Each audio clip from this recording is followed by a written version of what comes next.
a little bit of history, obviously, in just a few moments of time. I always look at the pictures and try to identify some of the things. And I look back, like I said, I was really young back in the day when I remember going there a lot with our family. And one of the things I often remembered and always kept in mind was the dogs that he had. He loved those beagles that he raised up. And those things yelped and yelped and yelped a lot.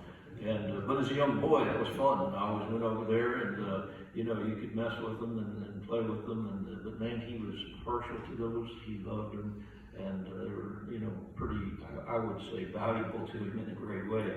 But I often remember that as well, and just the joy of that part of his life that he took recognition. I know they were gardeners as well, and a lot of that thing, and of course the community.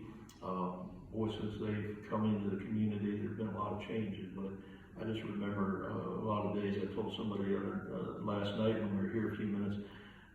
You knew everybody in the community just about when you walked around the community, and you just knew each other. And they, of course, were lifelong residents of this community.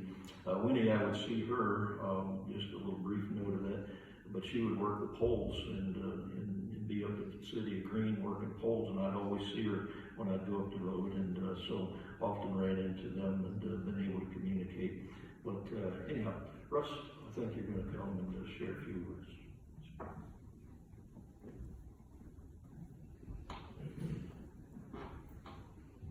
My name is Russ Disjar. I was a friend of Rob Shipe. We went to school together at Green High School.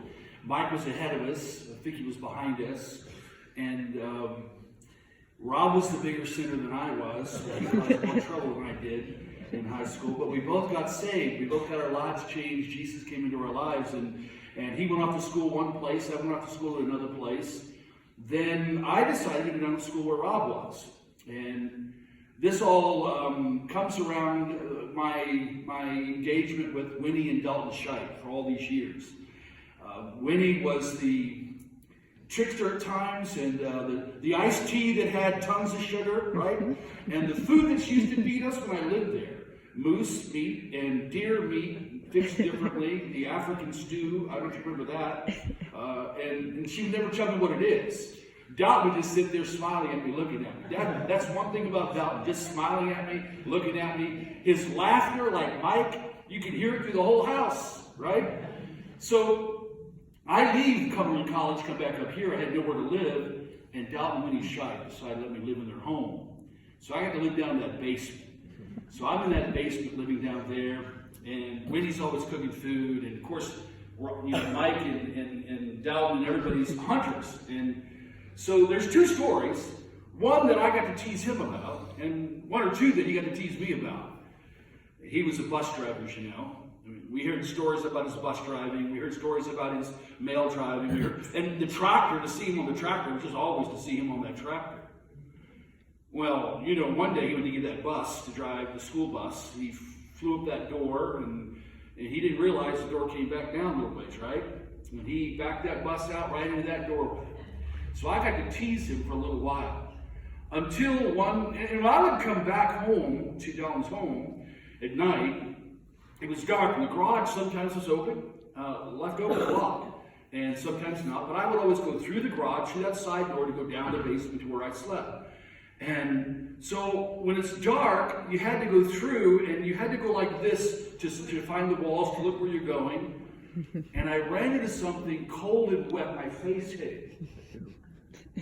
And I finally got away from that and reached over the wall, clicked the light.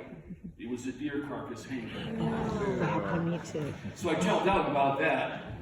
How many times did he ask me, have I run into a boar? Have I run into a moose carcass? Have I run into another deer carcass? He had laughter, and he worked hard, and he took care of family, and he did so many things for me in my life. Rob and I got to do a bunch of things together, to go to France together, and all the different things. And I was very glad that a number of months back, that when Rob was up, I said, let's go see, I want to see him, I want to see Dalton again. So we went over, and here he comes out after his 90th birthday, right? And so he comes out in that same living room where he plays that fiddle all the time. They had jam sessions. Talk about a jam session in that living room. And he comes out and we start reminiscing about all that kind of stuff. And he teases me about how his wife, Winnie Shipe, when we went down to see Rob in Cumberland, on the way back, we stopped at a rest stop in Kentucky. She got in the car and left, got into Ohio, left me down there in Kentucky. So I'm sitting in the grass, no identification, no money, shorts. I had shoes, I believe. And she's clear out in Columbus. I don't know where she got to. So he remembers that story, and we got to remember, you just talk about some of the stories. But I'm thankful today for Winnie and Dalton Shipe, for Dalton to open his home and allow me to come to live there and have numerous experiences and hear those gospel songs and that fiddling that you just never forget.